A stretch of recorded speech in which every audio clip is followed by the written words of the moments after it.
What's up, everybody? Green Tea Gamer at your service, and let's talk about Inside, the latest game from developer Playdead.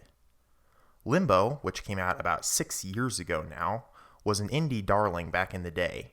Its simplistic graphics really just captivated everyone, including me. I really loved Limbo when I played it on the PlayStation 3. But we haven't heard hardly anything from Playdead since Limbo. We knew they were working on something of a spiritual successor to Limbo, but that's all we knew. Well, it turns out that game was Inside. And I think Inside does exactly what a sequel should do. It uses the original as a leaping off point, but it still doesn't sacrifice what made Limbo so great. Although Inside isn't a quantum leap, this is still very much what I would call Limbo 2.0. And the key here is atmosphere. Limbo's atmosphere was amazing. Its simplistic graphics, with all the black and white, and it was a haunting game.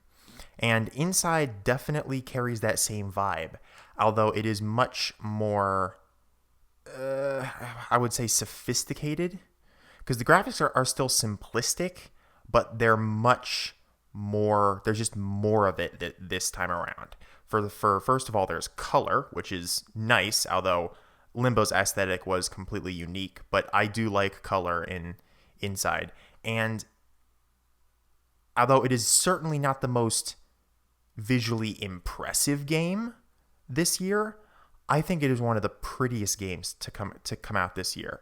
Their use of lighting, which they make very good use of it in a very subtle kind of way to make a really good impact, but also of 3D space, because even though you're still moving on a 2D plane, Inside is 3D, and stuff is going on in the background. It's not always stuff that affects gameplay, but sometimes it does affect gameplay. And so you need to be watching the foreground and the background.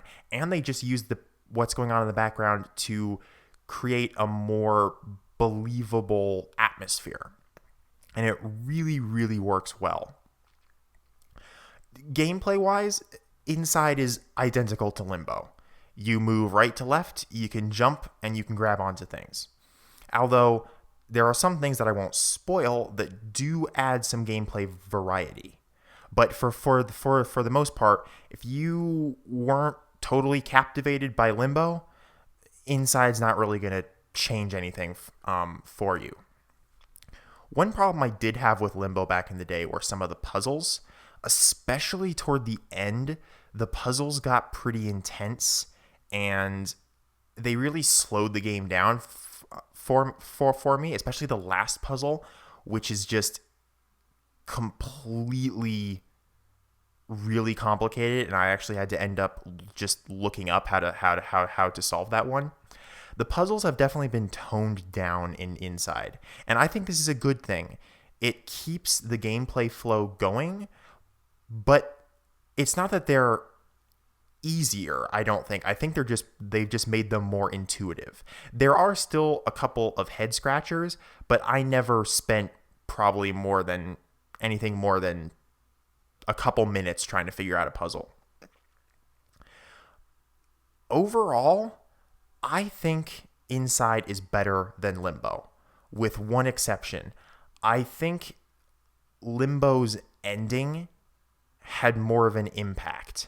Now, the story in Inside, although it's more coherent, it's still completely as cryptic.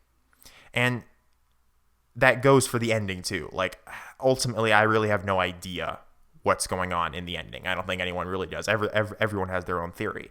But I think what Limbo's ending has over Inside's is it kind of came out of nowhere. It had this just pop, this impact that just hit you suddenly. And Inside's ending drags out over several minutes, and I think that has it lose some of the impact. It still leaves you wondering, just like Limbo's ending did, but I don't think it's as good. However, I think overall, Inside is a better game than Limbo. I think it's the perfect sequel, spiritual successor, whatever it is. I think it's a perfect successor to Limbo. And if you enjoyed Limbo, I can't recommend Inside enough. Thanks for watching.